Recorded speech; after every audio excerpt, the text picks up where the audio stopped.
14 ရက်နေ့ Day4 ကိုတော့မီတီတို့ CN Square ဘက်ကိုသွားမှာဖြစ်ပါတယ်။ဒါက CN Station မှာ10မီတာနဲ့ CN Paragon ကိုတန်းရောက်တယ်ပေါ့နော်။ဒီ CN Paragon မှာလေလူလဲတော်များတယ်။14 ရက်နေ့ဆိုတော့နေရာတိုင်းတော့လူများနေရပေါ့နော်။ဒါပေမဲ့ဒီနေရာကျတော့လေတခြားနေရာတစ်ထက်ကိုရေပူပတ်တယ်လို့ခံစားရတယ်။ဒီမှာဆိုကြည့်ပါရေပြုတ်ကိုစီနဲ့တိမြစ်အကုန်လိုက်ပတ်နေရပေါ့နော်။ဒီနေရာလေးကတခြားနေရာတစ်ထက်ကိုပိုပြောရပါတယ်။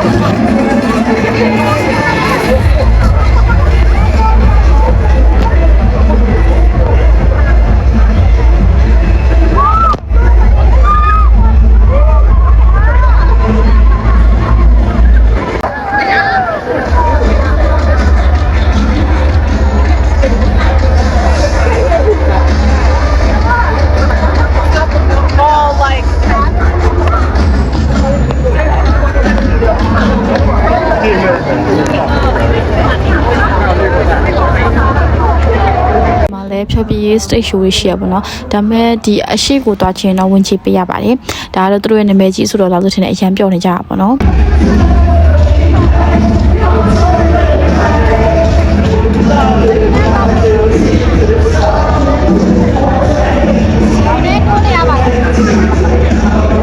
ဒီတော့အစကနည်းနည်းစောနေသေးတာနဲ့ဘတူနံပါတ်ကိုပတ်လျှောက်မယ်ဆိုပြီးလုပ်ပြီးမှ CN Square ဘက်ကိုတခါလေးတန်းသွားနေရပါတော့။ဒါ CN Square မရောက်သေးဘဲနဲ့ CN Paragon ကနေလမ်းလျှောက်သွားဖို့လုပ်နေရပါ။ဒီလျှောက်လမ်းကလေတော်တော်လေးကိုလူစီရဲပြီးတော့ဒီပါလေမြန်မာအဖြစ်ရရပေါ့နော်ရေပုံးနေနဲ့တကယ်ကိုအားရပါရဆုံးနေရပါရေလဲပေါ်ရပေါ့နော်ရေပေါ်ရဲဆိုတာဒီ CN Paragon ဟာတောက်ထားတဲ့ရေတွေကိုပတ်နေရပါပေါ့နော်အမှန်တော့ security ဒီက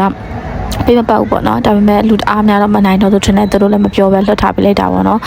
ဒါပေမဲ့အိမ်ပြန်ရရင်တော့ရေချူရပါမယ်ရေတွေကတော့တိတ်မတောင့်ဘူးပေါ့နော်ဒါပေမဲ့လည်းတချမ်းပဲဆိုတော့အပျော်ပေါ့နော်အားလုံးကလည်းအဲ့ဒီပဲကိုစီကောက်ပတ်နေကြပါ၏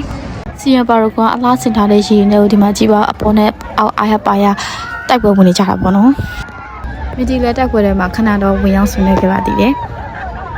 မီတီတို့ CN Square သွားဖို့ခုံကျော်တရားနေစဉ်အပေါ်ကနေရိုက်ထားမိတာပေါ့နော်လူဘယ်လောက်စီလဲဆိုဒီမှာကြည့်ပါဦးပြောစိတ်အောင်လို့ပဲနေတဲ့လူအောင်မို့အများကြီးပဲပေါ့နော် security check ကိုတန်းစီဖြတ်ပြီးတဲ့နောက်မှာနောက်ဆုံးတော့ CN Square တဲ့ကိုရောက်လာပါပြီရှင်ဒီလို cosplay လုပ်ထားလို့လည်းတွေ့ခဲ့ရပါတယ်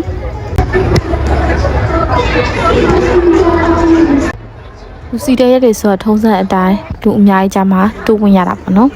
လူများပဲလေမြန်မာမှာလို့ရေပုံးနေနဲ့အားရပါရပတ်တဲ့သူကတော့မရှိဘူးပေါ့နော်ထုံးစံတိုင်းရေပြုတ်လေးနဲ့ပဲပတ်တာပါအဲ့ဒီတော့လူကြားထဲမှာ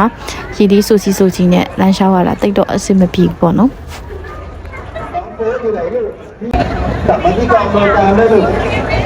ဒီနေရာမှာကတခုကောင်းတာရေရောင်းနေလို့လုံးဝမရှိဘူးပေါ့နော်ရေလက်ကားရပါတယ်ရေလက်ကားဖြည့်လို့ရအောင်တိုက်ပြီးလေးနဲ့ချတာပြတယ်ပေါ့နော်ဒီများပဲမဲ့လည်းနေရာတော်တော်များများမှာချတာပြတာဆိုတော့အလှကြီးပေါ့နော်ဒီလမ်းကတော့တော်တော်လေးကိုကြိုက်ပါပြီဒီပေါ် water slide စီလို့ရတဲ့နေရာလေးလည်းရှိရပါတော့ဒါပေမဲ့လူအရန်များလို့မီတီတို့မစောင့်နိုင်တာနဲ့မစီးခဲ့ရပါဘူးဒီညမှာကျတော့လေစီလုံးလိုမျိုး DJ show တွေ free channel လို့ရတဲ့နေရာတိတ်မရှိပါဘူးအဲ့တော့နည်းနည်းလေးပြင်းဖို့ကောင်းတယ်လို့ပြောရမယ် main stage တစ်ခုပဲရှိရပါတော့အဲ့တော့တသန်းတော့နည်းနည်း6ကတ်နေတယ်လို့ခံစားရပါတယ်ဒီမှာတော့ထိုင်းနာမည်ကြီးဆိုတော့ဒီဖြောပြနေရချင်ပါတယ်မင်းဒီတော့တိတ်နာမလဲလို့မသိဘူးပေါ့နော်ကားချင်မဲ့လည်းသူများလိုပါဘုံမှမမေ့တော့ဒီတိုင်းပဲရက်ချင်းနေလိုက်ပါတယ်ပြီးတော့ရေထိုင်းပတ်ပြီးနေရပေါ့နော်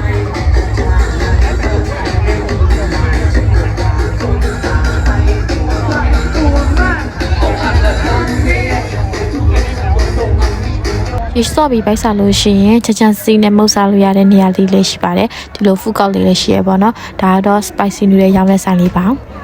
မီတီတို့လည်းပိုက်စားနဲ့တခုခုစားဖို့ဆိုပြီးတော့ဒီ CN Square အပေါ်တက်ကဖူးကောက်ကိုတက်လာပါတယ်ပါဆိုင်ကောင်းမလဲ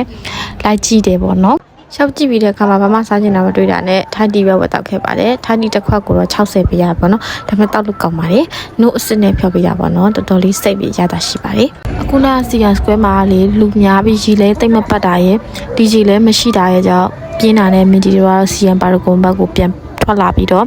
ဒီရှောက်လမှာပဲရီလက်ပတ်နေလိုက်ပါတယ်ဒီမှာတော်တော်လေးပျော်ဖို့ကောင်းတယ်ပေါ့နော်ရီပတ်တာလေCN Paragon ကရေနဲ့ပတ်လို့တော့အပြစ်မပြောနဲ့ပေါ့နော်ဒါလူတိုင်းပဲအဲ့ဒီမှာပတ်နေကြတာသူတို့ထားလိမျိုးတွေကအစားကိုယ်တိုင်ဝင်ပတ်နေရဆိုတော့မင်းတို့လည်းဝင်ပတ်လိုက်ပါတယ်အားလုံးကလည်းရေပြုတ်လေးနဲ့ပဲပတ်နေကြမှာမီဒီယာခုနကထားကြည့်တောက်ထားတဲ့ရေခွန်းနဲ့အားရပါရပတ်လိုက်တဲ့အချိန်မှာဆိုလို့ရှိရင်တော်တော်လေးကိုအော်သွားကြရပါတော့ပြီးတော့တချို့ဆိုလို့ရှိရင် တော်တော်လေးပျော်သွားကြပါတယ်ရှီအများကြီးလောင်းခံရလို့ဆိုပြီးတော့ဒီမှာကြည့်ပါဦးသူတို့ရဲ့ expression လေးကြည့်လိုက်ပေါ့နော်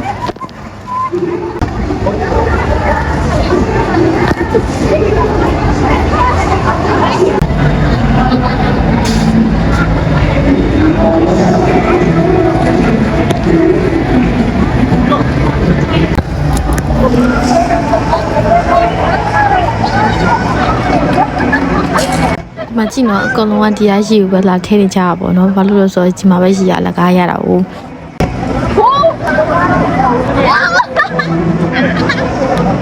ဒီအဝပတ်ပြီးတဲ့နောက်မှာတော့မီဒီတို့အိမ်ပြန်ကန်ဒီခဏ DJ နဲ့ကဲခဲ့ပါသေးတယ်ဒါတော့ထားရဲ့ iconic တခြင်းနဲ့ကနေကြတာပေါ့နော်ရီမဖြန်းမိတဲ့အတွက်ကြောင့်မို့ကိုယ့်ဘက်ကိုရှိတဲ့ရီပြိုးနဲ့အားလုံးဝိုင်းပတ်ပြီးဖြန်းနေကြပါတယ်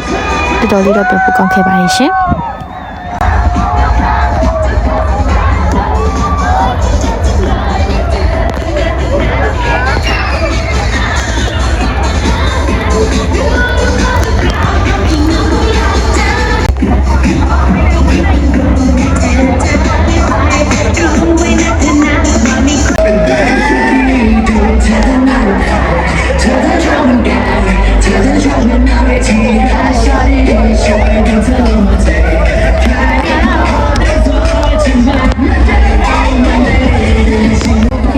ကတော့ဒီလောက်ပဲပေါ့နော်မီဒီယာ vlog တွေကိုချမ်းနေတဲ့တယ်ဆိုလို့ရှိရင် like and subscribe လုပ်ပေးကြပါအောင်နော်နောက် vlog တွေမှာတွေ့ကြမယ်နော်တတာ